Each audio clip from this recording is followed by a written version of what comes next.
Saat pulang ke kaumnya lalu berkata, wahai kaumku, sesungguhnya Nabi SAW menyuruh kalian untuk kembali menyerang Quraisy. Pada saat itu mereka lagi kumpul saling ngobatin luka, dan di depan mereka yang saling ngobatin luka itu adalah Usaid bin Khudair, sahabat Nabi yang mulia. Ini sahabat Nabi yang satu dari Aus ini, kalau membaca Al-Quran malaikat turun dari langit dengarin bacaannya, luar biasa. Lagi ngobatin lukanya sambil dia berkata, waktu dikatakan Nabi SAW menyuruh kalian mengejar Quraisy, kata Usaid bin Khudair lagi ngobatin lukanya, sami'na wa ata'na, kami dengar dan kami patuh, ditinggalin lukanya. Lalu seluruh suku itu saling nopang satu sama yang lain, mendatangi masjid Nabi SAW untuk ikut berperang lagi. Nggak ada satupun yang tinggal.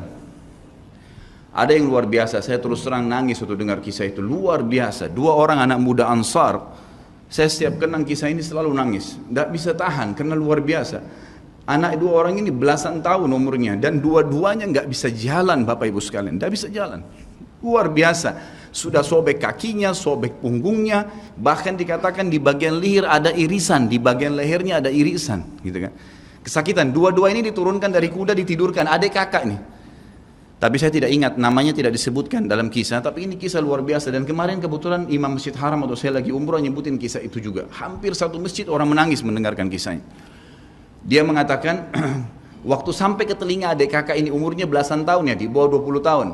Kalau Nabi SAW memanggil seluruh yang hadir di Uhud untuk kembali berperang.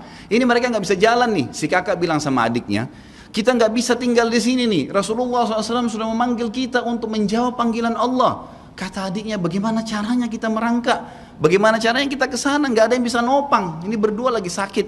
Mereka cuma tinggal sama ibunya. Lalu berkata si kakak, sekali saya seret kamu, sekali kamu seret saya. Mereka saling seret satu sama yang lain, Bapak Ibu sekalian, sampai di hadapan masjid Nabi SAW. Lihat bagaimana iman mereka kepada Allah Subhanahu Wa Taala, luar biasa. Dan ini tidak bisa kecuali kalau dipaksakan. Kalau tidak dipaksakan nggak bisa.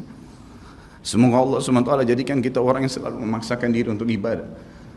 Karena kalau tidak, kita nggak paksakan, kita akan mati dalam keadaan konyol dan menyesal karena tingkatan-tingkatan di surga akan hilang.